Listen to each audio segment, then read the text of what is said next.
I immediately put up a temporary closure sign at my diner and headed towards the apartment where my son and his wife lived.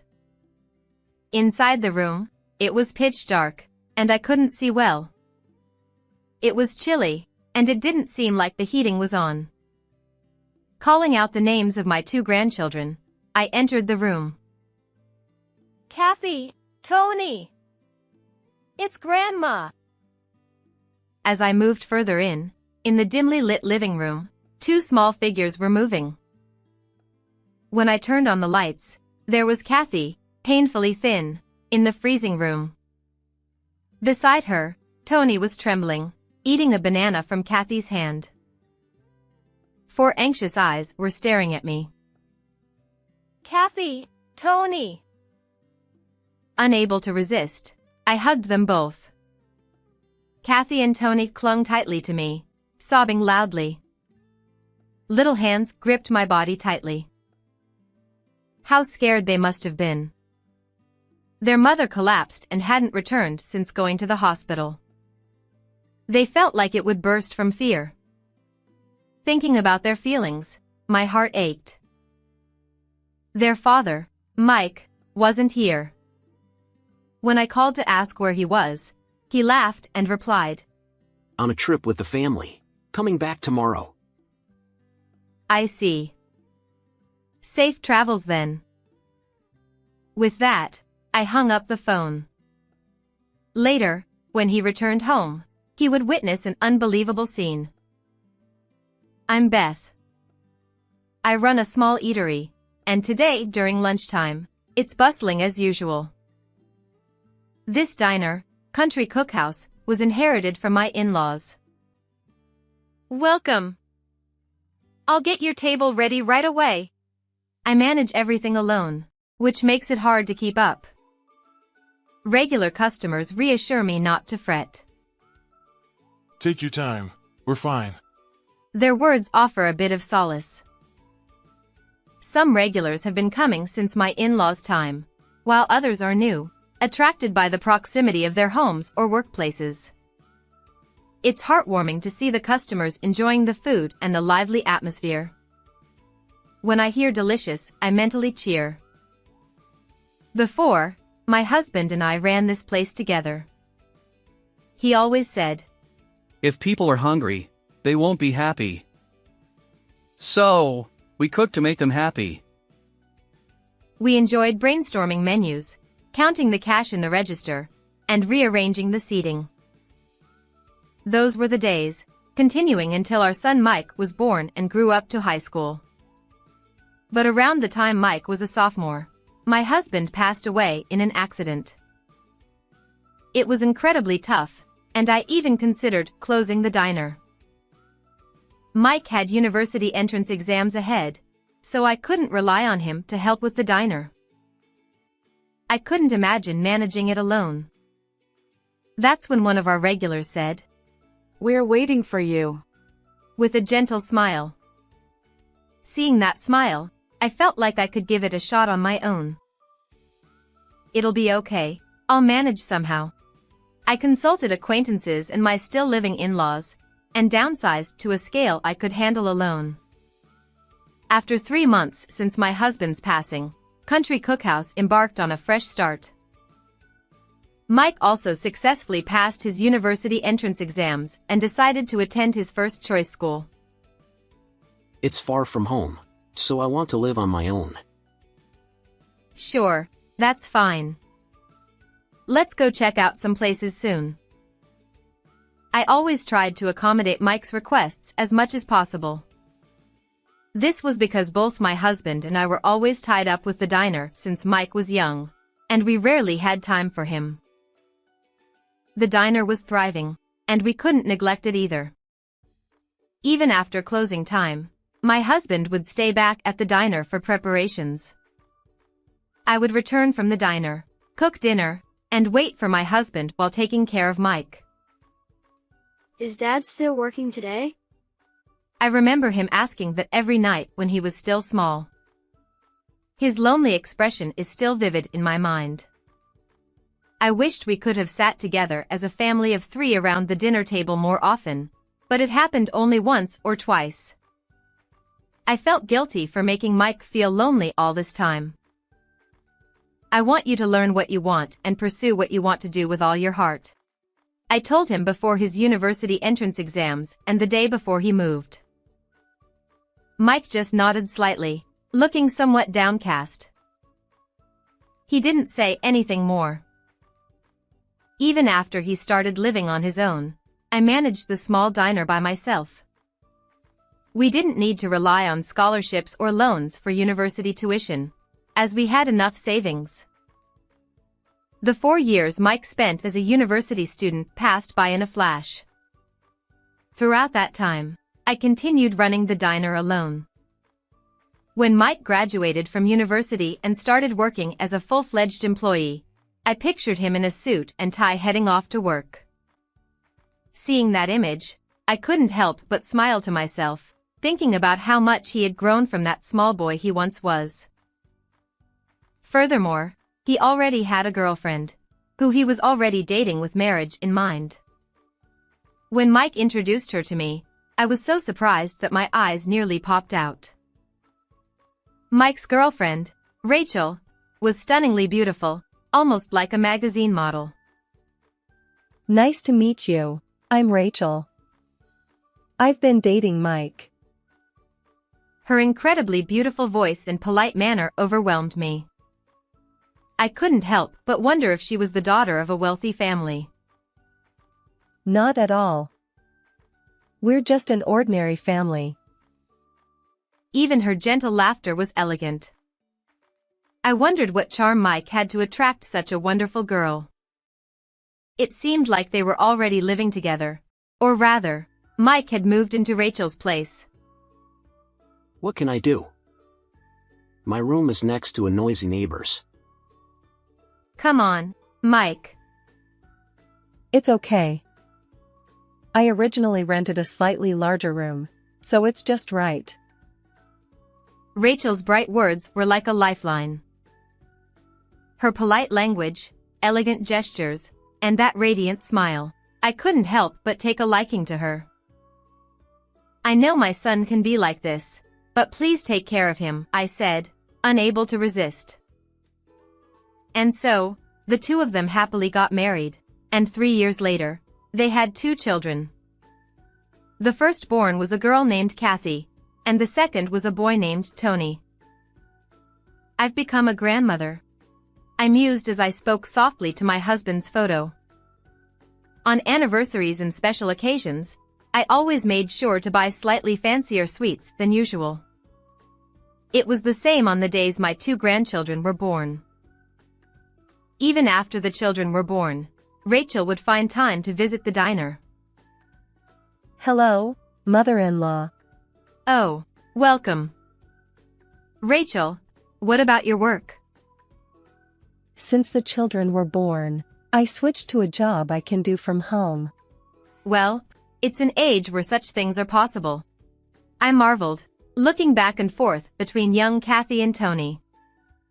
Even these small children would grow up eventually and stand on their own, just like Mike. Thinking about it made children seem even more mysterious and fascinating.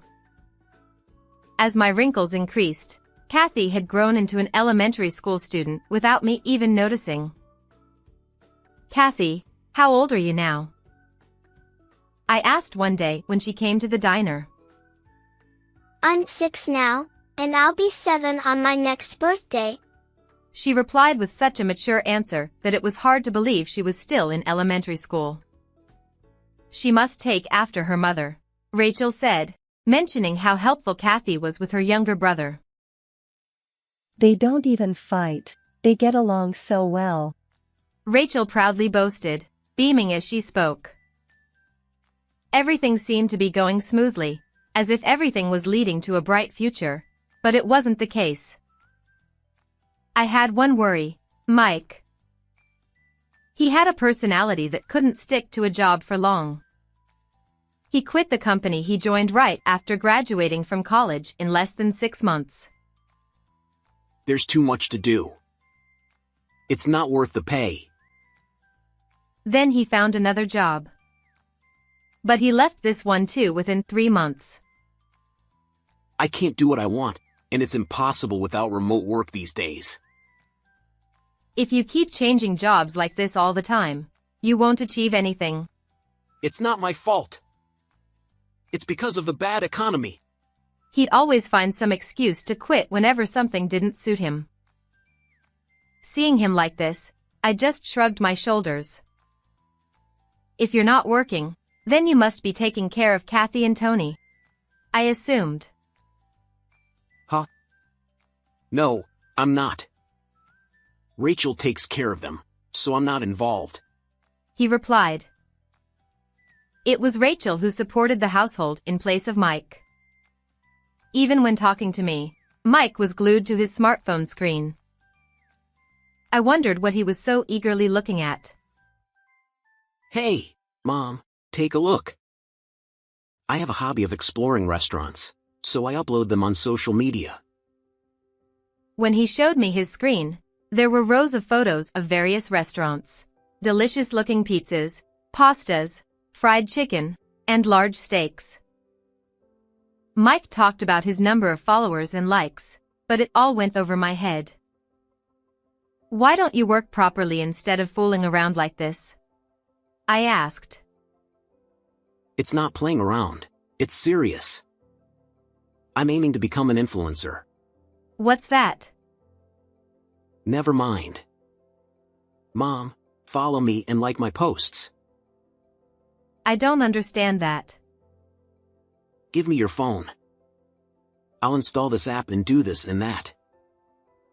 With quick finger movements, he swiftly set up an account and showed me which button was for like and how to view posts. But after he left, it was all still Greek to me. I don't get any of this. It's beyond me. I sighed, putting my smartphone aside and focusing on keeping the diner's accounts.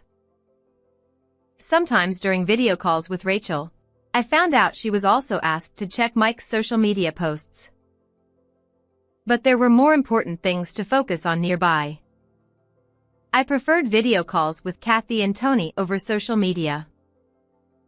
Mike had helped out in my diner briefly when he was unemployed before. His reason was that it seemed easier than a corporate job. Although no job is easy, I appreciated his help in the diner. Besides, I heard that these days, it's becoming less common for children to take over their parents' businesses. I had no intention of forcing Mike to take over, and I planned to gracefully close the diner when the time came. However, perhaps there had been some change in Mike's mindset. I dared to hope that he might want to take over the diner. I happily put Mike to work in the diner, letting him guide customers and take orders. He got along well with regulars, engaging in friendly conversations, which was refreshing to see. The first week seemed to start well. I thought, maybe this suits him better than a corporate job after all. However, from the following week, Mike began to slack off gradually. He hardly took orders or did any cleaning or guiding customers. Not only that, he started browsing social media in front of customers. And regardless of whether they were regulars or newcomers, he would ask them to follow and like his posts. The next day, Mike didn't show up for work, even though it was his scheduled shift. Mike, where are you? Are you off today? I'm quitting that job. It's tougher than I thought. From then on, he didn't answer my calls no matter how many times I tried, and I ended up running the diner alone as before. Eventually, Mike stopped coming to the diner altogether within 10 days. Since then, he focused more on social media than anything else. On the other hand, Rachel seemed to be juggling multiple jobs lately, sacrificing her sleep. I worried she might collapse someday, but Mike showed no signs of concern. He didn't even think about giving up his restaurant tours and social media posts. During our occasional video calls, Rachel let slip her true feelings. I just wish he could earn a bit more. She said, sounding unusually dejected, her shoulders drooping.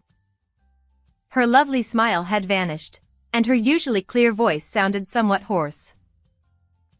Mike, as usual, continued his restaurant tours and rarely stayed home. When I reproached him, he always said the same thing. If I become famous and expand my network, it'll lead to something in the future. While I doubted it would really work out, I still listened to his words.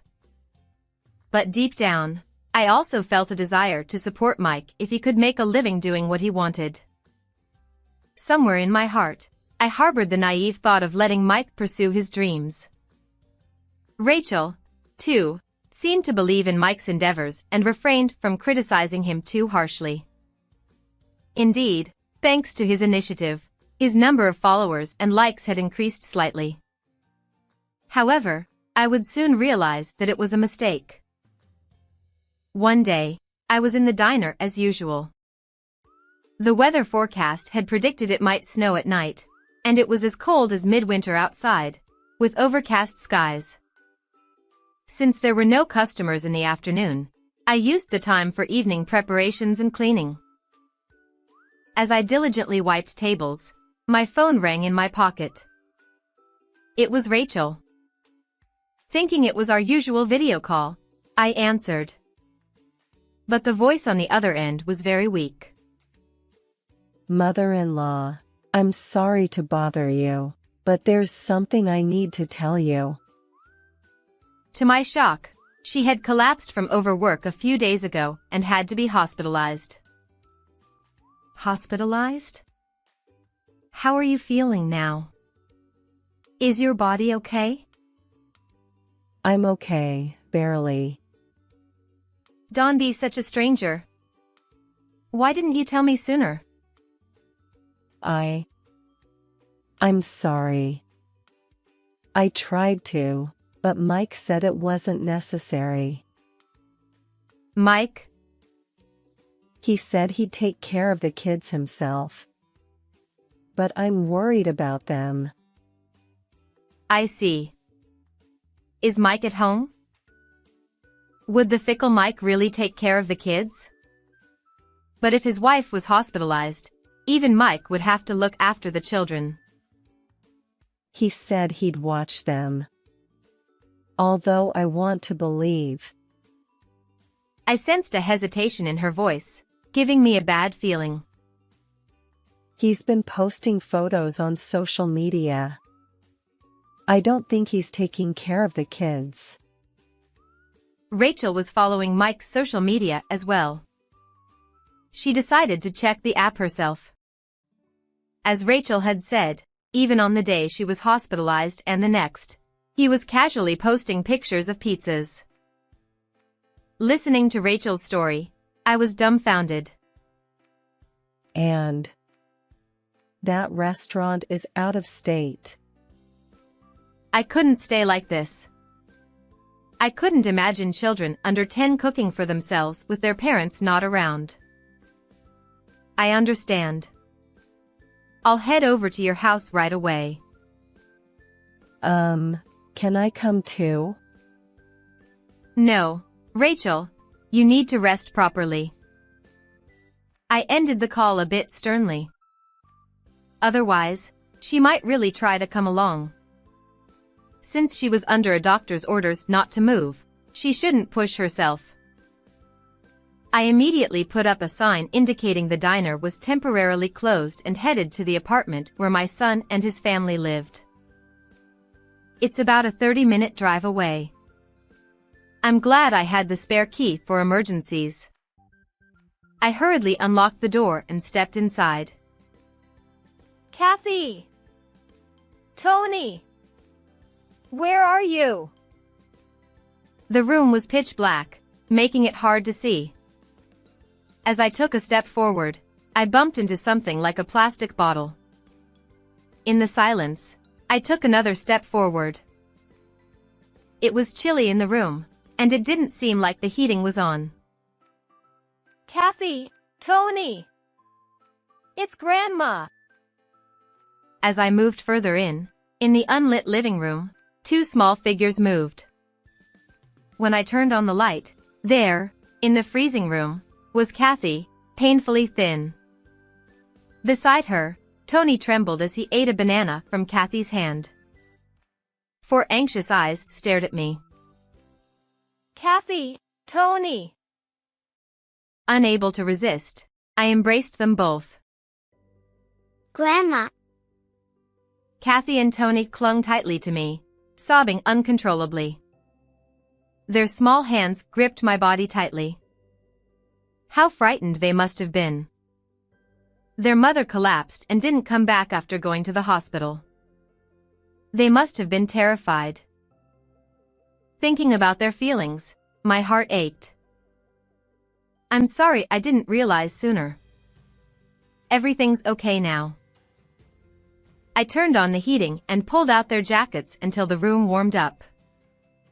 I boiled water in the kitchen and brewed hot cocoa. Kathy and Tony both drank the cocoa from their mugs, looking pleased. I hadn't seen Mike so far. In fact, I hadn't even seen anything that looked like his shoes. Hoping it was all a mistake, I called Mike. He answered immediately. Hey, Mom. What's up? He chuckled as he spoke. What are you doing? I'm trying out the limited time menu. It's gonna look great, I think. Where are you? I'm on a family trip. We'll be back tomorrow. The phone line was bustling with noise and chatter, and I could hear the crowd. He was clearly at a tourist spot. But he wasn't with his family, he was alone. It seemed like he was only thinking about himself. He couldn't protect Rachel, Kathy, or Tony. I felt strongly that I had to protect them. With my insides boiling with anger, I decided to feign calm. Good. Make sure you come back safely. Huh? Oh, right. About the souvenirs. Before Mike could finish, I hung up. He had hidden Rachel's hospitalization from me. And he had abandoned the children to indulge in a limited-time dish. When I talked to Kathy, it seemed that Mike had been lying about going to work. I knew it, Grandma. Mom was working too hard, right? Even in her young age, she understood why her mother had collapsed. She might not know the word overwork, but she knew it was too much. Mom looked sick for a long time. That's why I picked some food for Tony from the fridge. What about you? Did you eat anything? No. I endured it. She shook her head vigorously. Her cheeks looked sunken, and she was skinny for a grade schooler. She must not have eaten anything during the days her parents were absent. I want to see my friends because I haven't been to school. But I have to wait for Dad to come back. Kathy's eyes welled up again. You're a brave girl, Kathy. That day, I decided to stay at the apartment. I wanted to cook for the 2 of them, but the fridge was empty. Ketchup alone wouldn't make an omelet. We have no choice. Let's eat out. What do you 2 want? Since they were both hungry, they couldn't stop naming various dishes. Eventually, we ended up at a buffet restaurant and ate hamburgers, grilled cheese, cakes, and more. Seeing their smiling faces, I felt relieved. A hungry stomach could dampen anyone's spirits. I remembered my husband's words. When we got home, they fell asleep quickly, their stomachs full. As I watched their peaceful sleeping faces, I thought about Mike. The next day, Mike still didn't come back. I asked Kathy how to check his status on social media. It's a convenient way to disseminate information, but it also exposes his actions.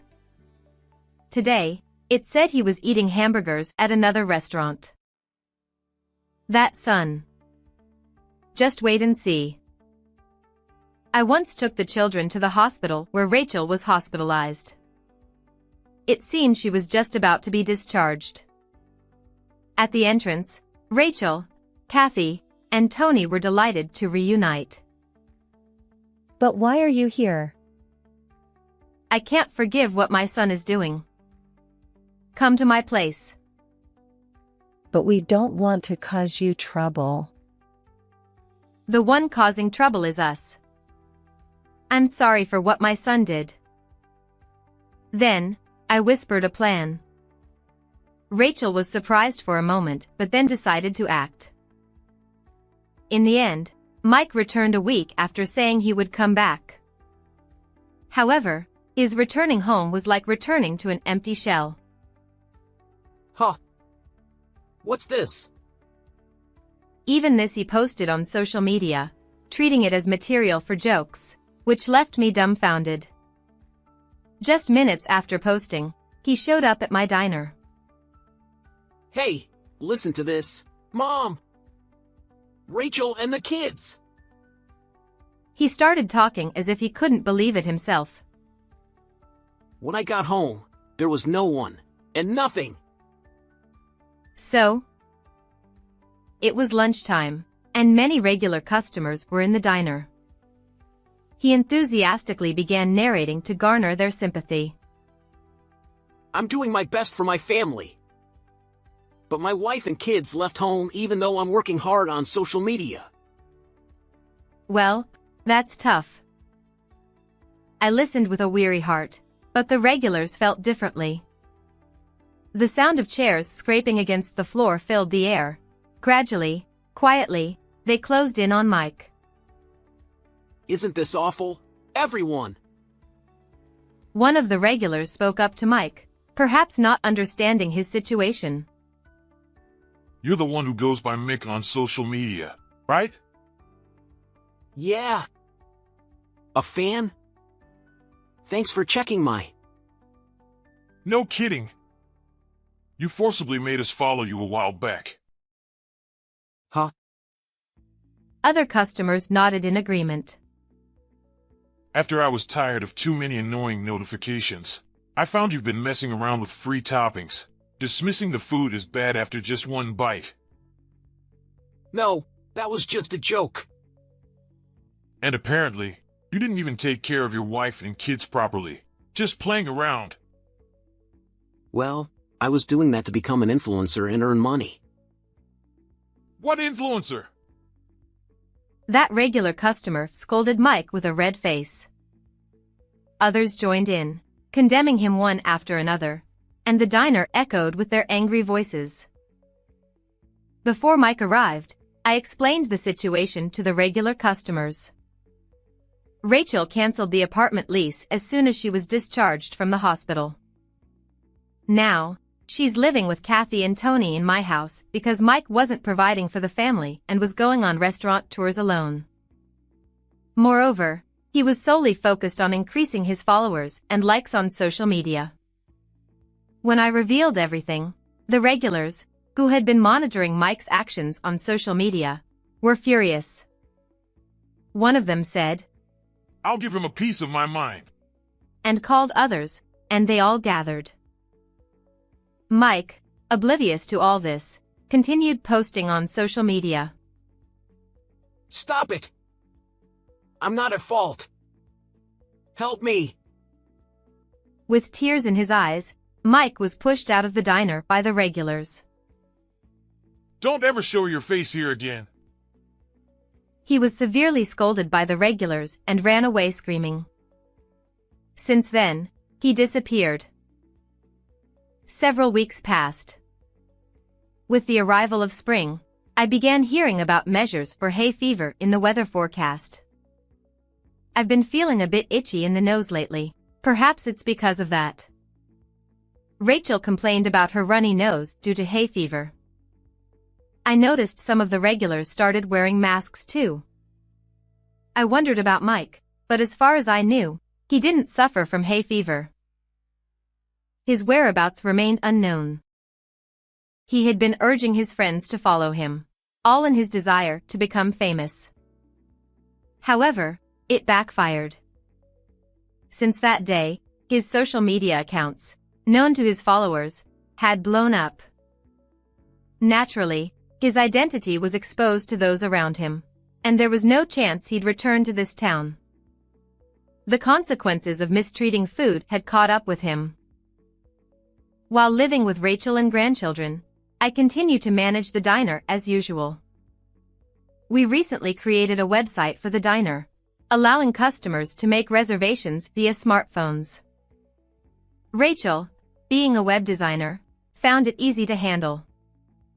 The website also reflects the spirit of the diner and the values inherited from our parents-in-law, as well as a section about my husband.